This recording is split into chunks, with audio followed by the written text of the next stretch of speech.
pen can be found. The greatest poems never find the ink and the time it takes you to think. Slowly with time they fade and face the guillotine of jilted poems and unrequited lovers, or glued to my own vague memory of what could have been if only I'd had a pen and the recollection to keep repeating what it was I was trying to say. The greatest poems are girls who pour dewars on the rocks down their breasts with a splash of water as I drink it off. The greatest poems lick the ink from the tip of my idea. The greatest poems of all get drunk from the bottle, straight, no chaser, no requiem for a dream, no teen queen Chinese angels on the silver screen, no Hollywood homecoming queens leaping side to side in ecstasy, or just beautiful girls who once gave me their phone numbers, or girls back in high school who kissed me and later became strippers, midnight sirens to madness, mad drunker barroom brawls, bras, panties, imported beer. The greatest poems of all who put my drinks on their tab, and heavenly broads who brought me elixirs which I did drink down into myself, the likes of absinthe, sugar, laudanum, or I read the rhyme of the ancient mariner, mad at midnight, typing poems furiously towards glory or mayhem, or maybe for nothing at all, or maybe just for the greatest poems of all.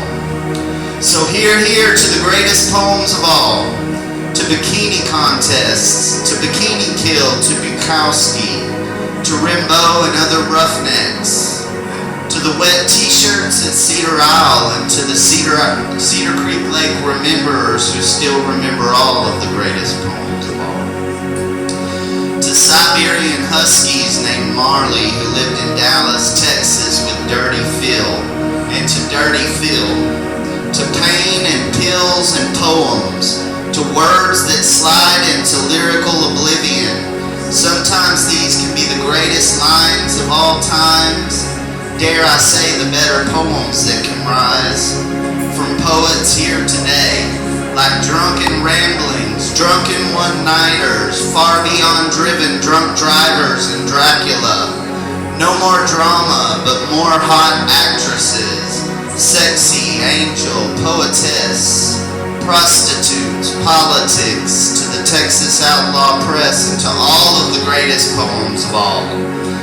To Polly, to Pam, to the paranormal, to the ghosts of the greatest poems of all, to the ghouls, to the grim reaper, to death and its poetic casting call for us all. I'd like to give a shout out to the gangsters of the ghettos of Grand Prairie, to the hypodermic hipsters of Plano who never made it, never got to hear the greatest poems of all. To poems that got kicked out of Magnolia for chunking salt shakers, fat jokes, plastic chairs, who never sweat the petty shit but always pet the sweaty shit, from Shinola to Shangri-La, from 26th and San Gabriel to the Angel Gabriel, from trumpets to cherubim, to these crazy, insane, hot American chicks who love poets, poems, and Palm Pilots, to an Austin poetry renaissance or to purgatory. How about another round of drinks to the greatest poets and poems of all?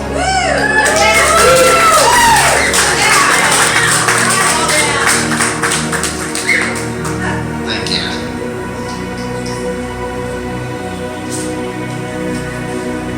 Alright, this next poem is about a place you all probably know. Pig Grill. So after a hot night of drinking cold brews and Texas two-stepping with the Henderson County who's who, the redneck reunion of the coal miners' crew resumes in the mom-and-pop atmosphere of an old greasy spoon. Deep in the heart of Athens, Texas, for some soul-fried southern food and the psychobilly grooves that the jukebox exudes, the tunes bloom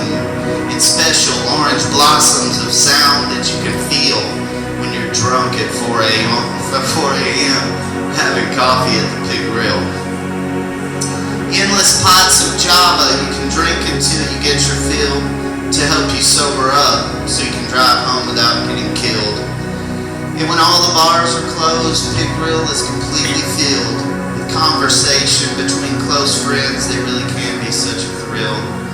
When one wise man once said to me, sometimes conversations kill, but chicken fried steak, country gravy, and 3 eggs, now that's a meal. And when it's all for just $3.99, it's not anymore. Now isn't that a deal? For real, the grease must be enlightening when we're dining under the fluorescent lighting. Formica tabletops and salt shakers seem so inviting. Plus, after you clean your plate, you can smoke cigarettes inside. We don't do that anymore either. And that's surprising. Like back in the good old days. Now isn't this exciting? And that reminds me of America, the home of the free. The toothless waitresses on speed ask me if I'd like more sugar or more cream, and I tell them yes. And can I also get another order of the hash browns, scattered, smothered, and covered?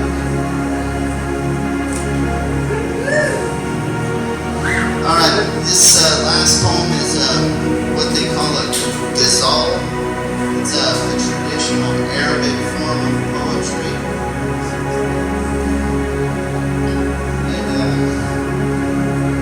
And this poem is called Hungry Ghost.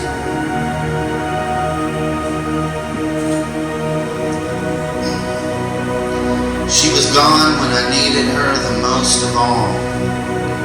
My love, it is a hungry ghost, to haunt the halls of my heart's home as I fall. My lonesome call is a hungry ghost song. She's gone for real, and an appetite that cannot be filled is a hungry ghost. My heart is a black hole. My heart is burnt toast. A neutron star is a hungry ghost. She awoke death watch beetles in me for spite. It's not right. Night is a hungry ghost. And so tonight I fly with my giant white gossamer wings like a hungry ghost. And so tonight I float on a drunken boat on a lone sea that is a hungry ghost. Tonight I fight inside myself to hope she might return to burn a hungry ghost. I miss her the most. I miss her the most. I miss her so much like a hungry ghost, with a million dreams of her leaving me alone and bone. I am a hungry ghost. A hungry ghost. I am a hungry ghost. Jeff Callaway is a hungry ghost.